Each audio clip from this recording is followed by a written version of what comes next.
성도 여러분 안녕하십니까?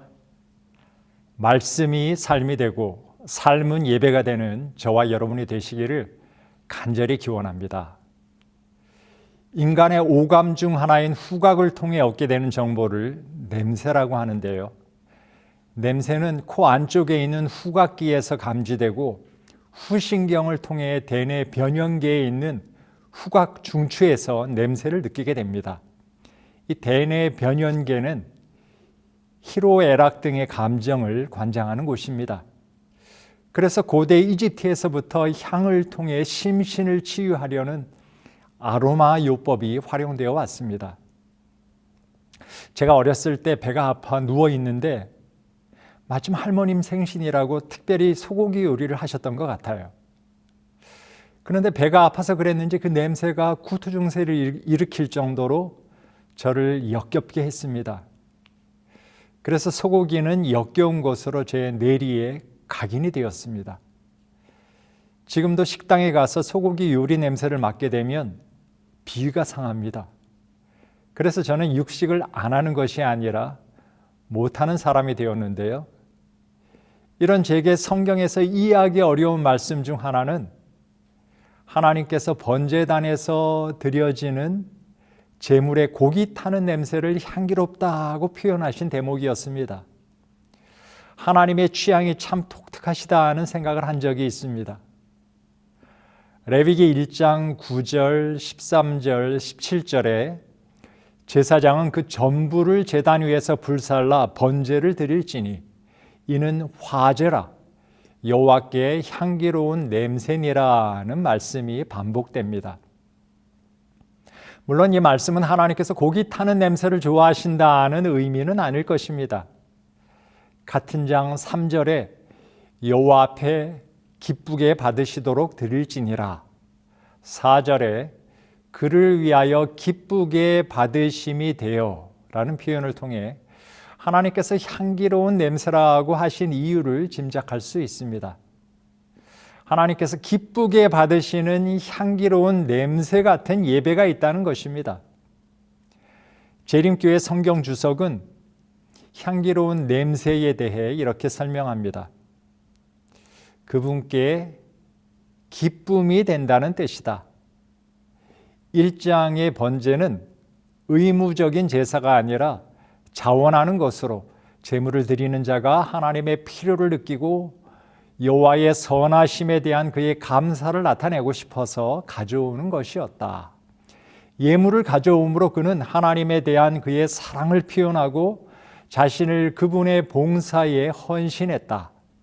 번제는 여러 경우에 드렸고 하나님께 대한 헌신과 감사를 나타냈다.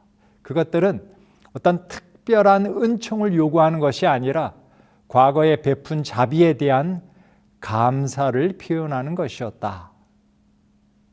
그러니까 자원하여 드리는 감사의 예배를 향기로운 냄새로 받으신다는 설명입니다. 오늘 이 시간에는 향기로운 예배라는 제목으로 하나님께서 기쁘게 받으시는 예배는 어떤 예배인지 함께 생각해 보고자 합니다. 첫 번째, 앞서 읽은 주석의 설명처럼 자원하여 드리는 감사의 예배가 하나님을 기쁘시게 하는 향기로운 예배입니다. 시편 50편 23절에는 감사로 제사를 드리는 자가 하나님을 영화롭게 한다고 하십니다.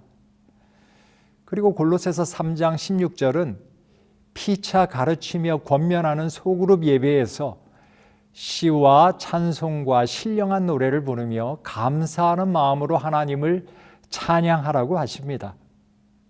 그리고 이어지는 17절에 또 무엇을 하든지 말에나 일에나 다 주 예수의 이름으로 하고 그를 힘입어 하나님 아버지께 감사하라고 말씀하십니다.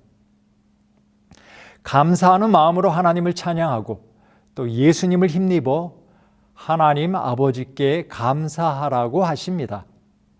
슬픈 일, 괴로운 일, 마음 아픈 일들도 있겠지만 감사한 일을 먼저 찾을 필요가 있습니다.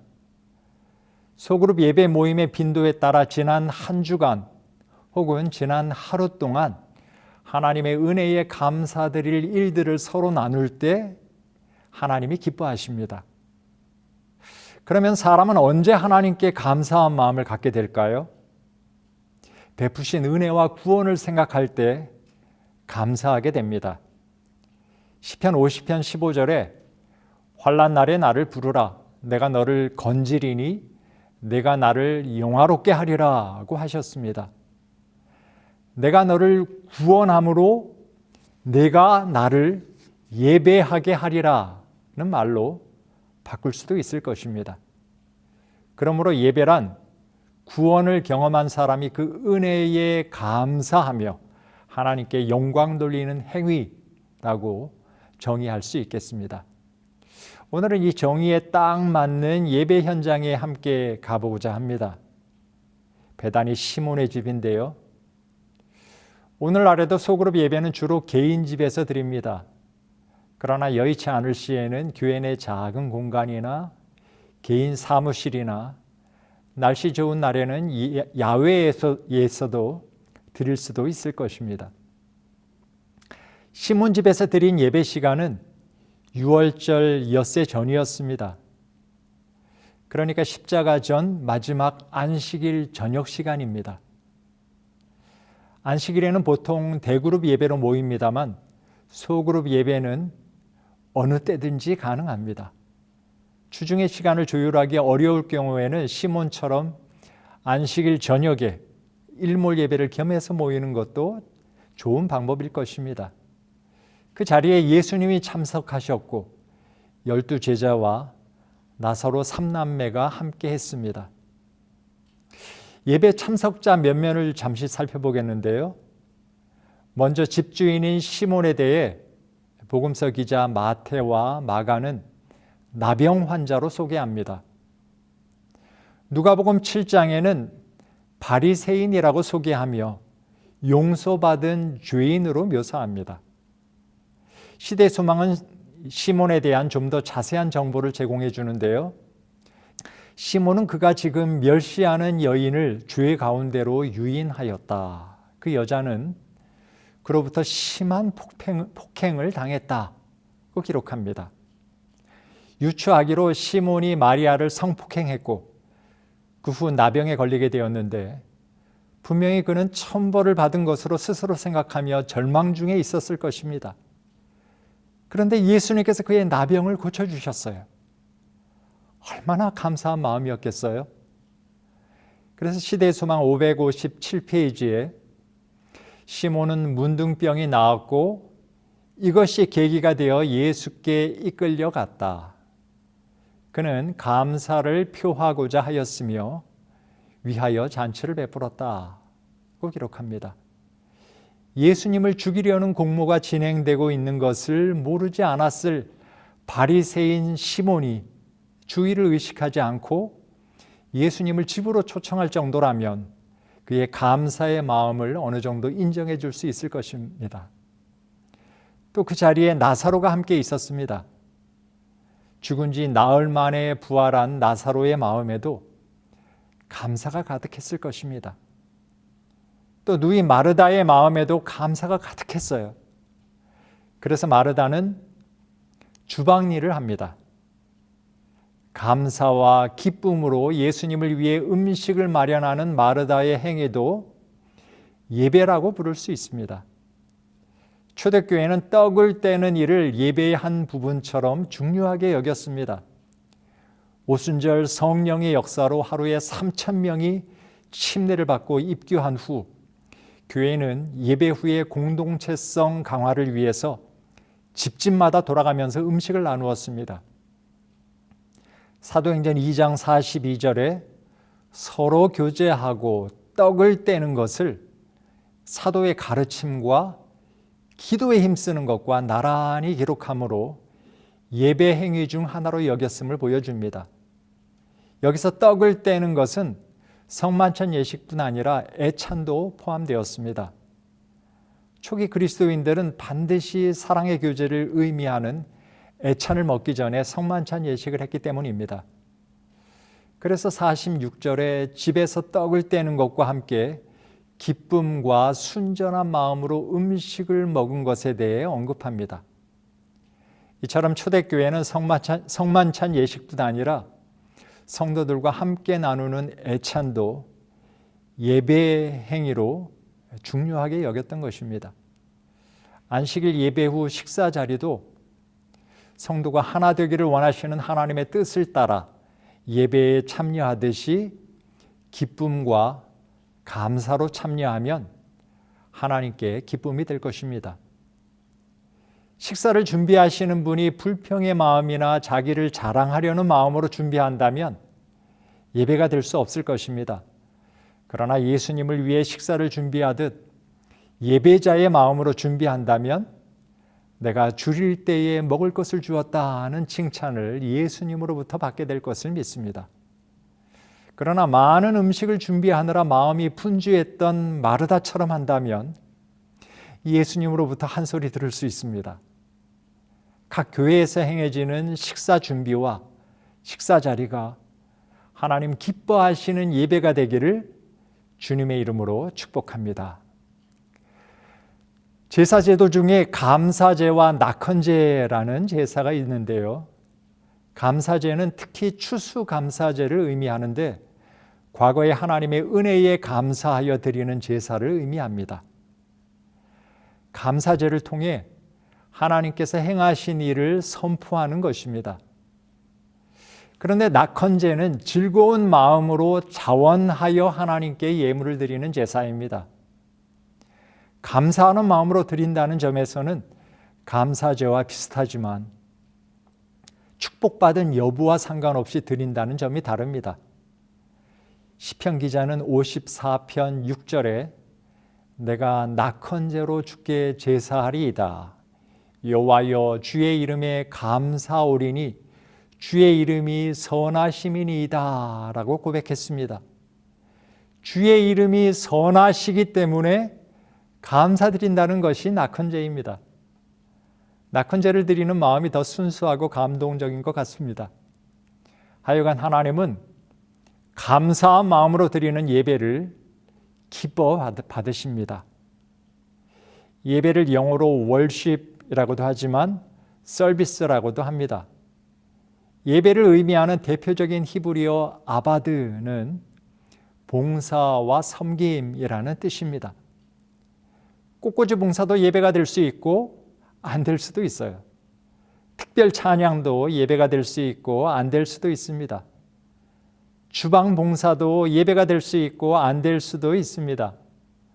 하나님께 감사의 마음과 함께 드리는 것이면 아름다운 예배입니다. 설교도 마찬가지입니다. 설교는 특별히 하나님께서 설교자를 통해 성도를 섬기시는 수단입니다.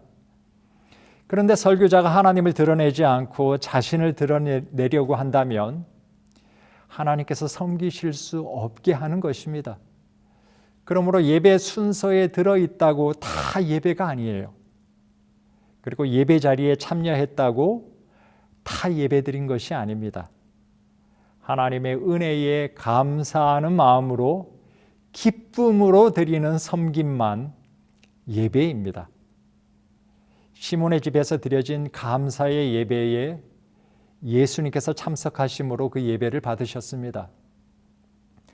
오늘날에도 하나님께서는 감사한 마음으로 적은 무리가 모여드리는 예배 자리에 참여하셔서 그 예배를 받으실 것입니다. 이날 감사한 마음으로 드린 예배의 절정은 마리아의 예배였습니다. 시대의 소망 558, 559페이지에는 예수께서 은혜로서 그녀의 죄를 용서하고 또한 오라비를 무덤에서 불러내셨으므로 마리아의 마음은 감사로 가득 차 있었다고 기록합니다.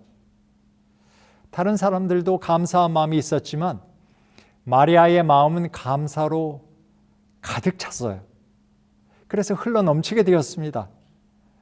내가 누군가에 대한 감사의 마음이 가득 차 있다면 뭐든지 해드리고 싶은 마음일 것입니다. 마리아가 그랬어요. 그래서 마리아는 매우 값진 향유가 든 옥합을 깨트려 예수님께 쏟아 부어드렸습니다. 그 향유는 자그마치 300데나리온 가치의 향유였습니다. 당시 노동자의 1년치 품삯에 해당하는 금액입니다. 왕이나 갑부가 사용하는 고가의 향유였습니다. 아마도 마리아가 가진 모든 것이었을 수 있습니다. 그러나 마리아는 아낌없이 예수님께 드렸습니다. 예수님을 향한 감사가 향유값보다 더 컸기 때문에 가능했던 것입니다. 중세시대 네덜란드에서 기독교를 믿는다고 고발되어 법정에선 겔린드 물러에게 판사가 질문했습니다. 목숨은 아깝지 않다고 해도 사랑하는 가족과 헤어지는 것이 두렵지 않은가? 그에게는 아내와 4 자녀가 있었습니다. 나는 내 가족을 사랑하므로 그들을 위해서라면 내가 가진 모든 것을 기꺼이 다 포기할 것이라는 것을 하나님께서 아십니다. 그러나 결단코 그리스도만은 포기할 수 없습니다. 그는 교살되어 화장되었고 그의 숭고한 하나님 사랑은 기억되고 있습니다. 우리는 찬미가 420장 주 예수보다 더 귀한 것은 없네 라는 찬양을 즐겨 부르는데요. 세상 부귀나 세상 명예나 세상의 행복이라도 사랑하는 예수님과 절대 바꾸지 않겠다고 고백하는 찬양입니다. 이 찬미가 가사는 빌립보서 3장의 바울의 고백에서 영감받은 것 같아요. 바울은 예수님을 얻는 데 방해가 되는 것이라면 그 무엇이라도 기꺼이 다 버리겠다고 고백했습니다. 여러분, 향기로운 예배가 되기 위해서는 먼저 내 안에서 하나님의 사랑이 흘러 넘쳐야 합니다. 더 많이 사랑하는 비결은 더 많은 죄를 용서받는 것이라고 누가복음 7장에 말씀하십니다. 누가복음 7장에서 500데나리온 빚을 탕감받은 자가 50데나리온 빚을 탕감받은 자보다 더 사랑하는 것이 당연한 이치였습니다. 그러나 더 사랑을 받겠다고 큰 죄를 지을 필요는 없습니다. 이미 우리는 충분히 큰 죄인이기 때문에 그렇습니다.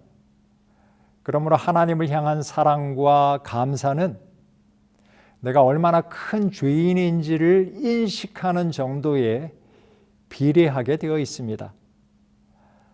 바울은 그의 사역을 거의 마칠 즈음에 디모데에게 디모데전서 1장 15절에 이렇게 씁니다. 나는 죄인 중에 괴수라고 묘사했습니다. 그래서 그런 죄인을 구원하러 오셔서 십자가를 지신 예수님을 사랑하지 않을 수가 없었던 것입니다. 죽도록 헌신할 수 있었고 기쁨으로 순교할 수 있었습니다. 바울은 자신이 과거에 괴수였다고 말한 게 아니라 지금 괴수라고 말합니다.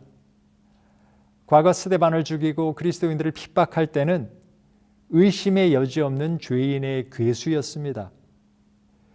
그런데 그 위대한 사도가 사역을 마치면서 나는 죄인 중에 괴수라고 고백하고 있어요. 아니 그가 말년에 무슨 중죄를 또 지었나 생각할 수 있을 텐데요. 예수님께 가까이 가게 되니 자신의 죄가 더 크고 분명하게 보이게 된 것입니다. 실물교훈 160페이지에 이런 말씀이 있습니다. 우리가 예수님께 가까이 나아가면 갈수록 또한 그분의 품성의 순결함을 더욱 분명하게 인식하면 할수록 우리의 죄가 심히 가중함을 더욱더 깨달을 것이며 자신을 높이고자 하는 마음은 더욱더 사라질 것이다. 이런 역사가 저와 여러분의 삶에도 나타나기를 간절히 기원합니다. 예수님께 가까이 가니 나의 큰 죄를 용서하신 하나님의 사랑에 감사가 커지게 되는 것입니다. 그분을 위해서라면 내 목숨까지 자원하여 드리고자 하는 감사의 마음이 샘솟듯 일어나는 것입니다. 이런 감사의 마음으로 드리는 예배를 하나님은 가장 기뻐하십니다. 요한복음 12장 3절은 향유 냄새가 집에 가득하더라고 기록합니다. 예수님께서는 마가복음 14장 6절에 그가 내게 좋은 일을 하였느니라고 하셨습니다. 그리고 9절에 복음이 전파되어지는 곳에는 이 여자가 행한 일도 말하여 그를 기억하리라고 하셨습니다. 향기로운 예배자의 표본으로 제시하시고 계신 것입니다. 사랑하는 여러분, 예수님을 더 가까이 하심으로 큰 죄가 용서받았음을 깨닫고 그 구원에 감격하여 자원하여 드리는 감사의 예배로 우리 하나님을 기쁘시게 하시기를 간절히 바랍니다. 두 번째로 소그룹 예배에서 주의할 점을 살펴보겠습니다. 잠시 전까지 분명 감사의 분위기였는데 갑자기 예배 분위기가 바뀌었습니다. 그 전환점은 가룟 유다가 마리아를 비난하면서부터였습니다. 마가복음 14장 4절에 보면 무슨 의사로 이 향유를 허비하였는가? 어떤 사람들이 화를 내어 서로 말했다고 기록합니다. 요한복음 12장에는 그 주동자가 가룟 유다였음을 밝힙니다. 가룟 유다에게 예수님은 그렇게 감사할 만한 분이 아니었던 것입니다. 가룟 유다의 행동은 그날의 향기로운 예배를 망치는 행동이었습니다. 특별히 서로 말하는 것은 소그룹 예배의 주된 특징인데요. 대화의 중심에 생명 되시는 예수님이 계시느냐 여부에 따라 서로 말하는 것이 생명에 이르는 냄새가 되기도 하지만 사망에 이르는 냄새가 될 수도 있는 것입니다. 노아 홍수의 물로 세상을 심판하지 않으리라는 약속을 주셨지만 그 약속을 믿지 않은 사람들이 서로 말하다가 바벨탑 건축을 시작하게 되었습니다. 믿음이 없는 말을 하다가 바벨탑을 쌓을 수 있다는 것입니다. 가나안을 정탐하고 돌아온 10사람의 부정적 보고를 듣고 서로 말하다가 애굽으로 돌아가자는 의견까지 나왔습니다. 언약을 믿지 않고 서로 말한 결과 이스라엘 백성들은 40년간 광야를 전전해야 했고 20세 이상은 가나안에 들어가지 못하고 광야에서 죽게 되었습니다. 예수님 비유에 나오는 포도원 농부들은 서로 말하여 악을 행하는데 담대해졌습니다. 비유가 표상하는 유대의 종교 지도자들은 예수님을 반대하기 위해 단일 대오를 이루게 되었습니다. 예수님의 제자들도 자주 서로 말했는데요. 예수님 하신 말씀에 대한 불신을 서로 나눌 때에는 불신이 커졌습니다. 또 오늘 본문의 경우처럼 비판의 정신을 서로 나눌 때는 비판이 커졌습니다. 그래서 교회 증언 7권 21페이지에 이런 말씀이 있습니다. 가장 거룩한 믿음 안에서 피차 덕을 세우기 위해 말의 달란트를 사용해야 한다. 소그룹에서 피차 덕을 세우는 일이 필요한데 이를 위해 가장 거룩한 믿음에 기초한 말의 달란트를 사용해야 한다고 하셨습니다. 달란트는 하나님께서 다른 사람의 필요를 채우기 위해 나에게 주신 은사, 즉 선물입니다. 에베소서 4장 11절 12절에는 특별히 말의 은사를 사용하는 사람들에 대해 언급하면서 이는 성도를 온전하게 하여 봉사의 일을 하게 하며 그리스도의 몸을 세우려 하심이라고 은사를 주신 목적을 설명합니다. 우리가 서로 말할 때는 이 말이 성도를 온전케 하는 데 도움이 되는 말인지, 봉사의 일을 할 수 있도록 하는 데 도움이 되는 말인지, 그리스도의 몸인 교회를 세우는 데 도움이 되는 말인지를 살펴야 하는 것입니다.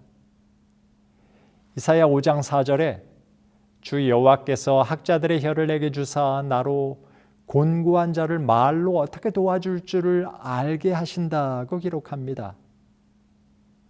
예수님께서 이 땅에 계실 때 말씀으로 지친 자들을 위로하고 교훈하신 것에 대한 묘사입니다.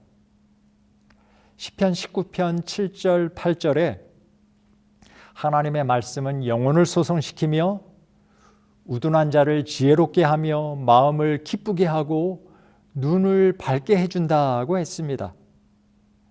디모데후서 3장 16절 17절에 성경은 교훈과 책망과 바르게 함과 의로 교육하기에 유익하기 때문에 하나님의 사람으로 온전하게 하며 모든 선한 일을 행할 능력을 갖추게 한다고 하십니다. 그러므로 경우에 합당하게 하나님의 말씀으로 서로 말하는 것이 은쟁반의 금사과처럼 가장 귀하고 아름다운 것입니다. 그리고 이 말씀을 서로 말할 때 시너지 효과는 배가 될 것입니다. 예수님께서 엠마오로 가는 두 제자와 동행하셨습니다. 예수님은 말씀으로 그들을 섬기셨습니다.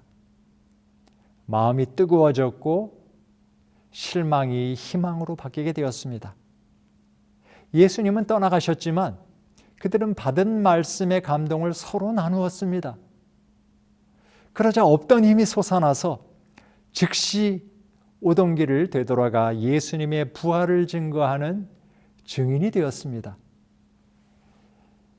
열왕기하 7장의 사마리아 성안은 아람 군대의 포위가 장기화되면서 굶주림이 심해졌습니다.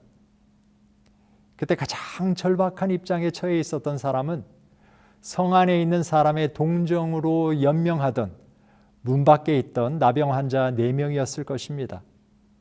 그런데 이 절박한 때에 그들이 그냥 앉아서 죽지 말자고 서로 말합니다. 회의론에 사로잡힐 가능성이 가장 커 보이는 이들이 서로 말할 때 희망의 싹이 텄습니다.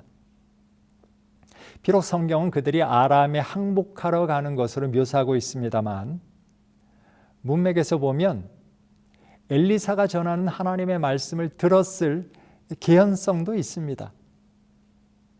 만약 나병 환자들이 이 말씀을 듣고 그 말씀을 의지하여 내딛는 걸음이었다면 아람 진으로 가는 의미는 전혀 다르게 해석할 수 있을 것입니다. 하여간 이 4사람이 아람 진에 갔을 때 진은 텅텅 비어 있었죠. 아람 군대가 이미 하나님께서 들려주신 소리를 듣고 도망친 것이었습니다. 4병의 나병 환자들은 실컷 먹고 필요한 것들을 챙긴 후에 다시 서로 말하기 시작합니다. 열왕기하 7장 9절인데요. 우리가 이렇게 해서는 아니 되겠도다. 오늘은 아름다운 소식이 있는 날이거늘 우리가 침묵하고 있도다. 만일 밝은 아침까지 기다리면 벌이 우리에게 미칠지니 이제 떠나 왕궁에 가서 알리자. 지금 이 나병 환자들은 삶의 길을 찾았습니다. 이제 죽지 않을 수 있게 되었어요. 아름다운 소식인 복음을 갖게 된 것입니다. 그들은 이제 이 복음을 전하기로 결심하고 나아갑니다. 이것이 예배의 결과입니다. 하나님 부여하신 사명을 품고 세상으로 파송되는 것이죠. 여러분, 우리가 서로 말할 때 의견이 각기 다를 수 있습니다. 그러나 말씀이 서로 나누어질 때 말씀을 주신 성령님께서 서로의 마음과 뜻이 하나가 되도록 일하시는 것을 경험하게 됩니다.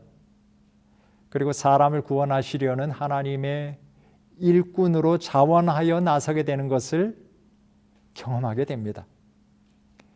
이것이 향기로운 예배입니다. 삼위 하나님께서 서로 말씀하시는 평화의 의노는 예수님으로 하여금 자원하여 향기로운 제물이 되게 하셨다고 에베소서 5장 2절에 말씀하십니다. 우리가 그 은혜를 받은 사람으로서 감사함으로 자원하여 예배를 드릴 때 하나님께서 향기롭게 받으십니다. 그리고 이것이 로마서 12장 1절에서 바울이 권한 우리 몸을 하나님이 기뻐하시는 거룩한 산 제물로 드리는 경험이 될 것입니다. 이것이 우리가 드릴 합당한 예배라고 하십니다. 이것이 하나님께서 기뻐하시는 참 예배입니다.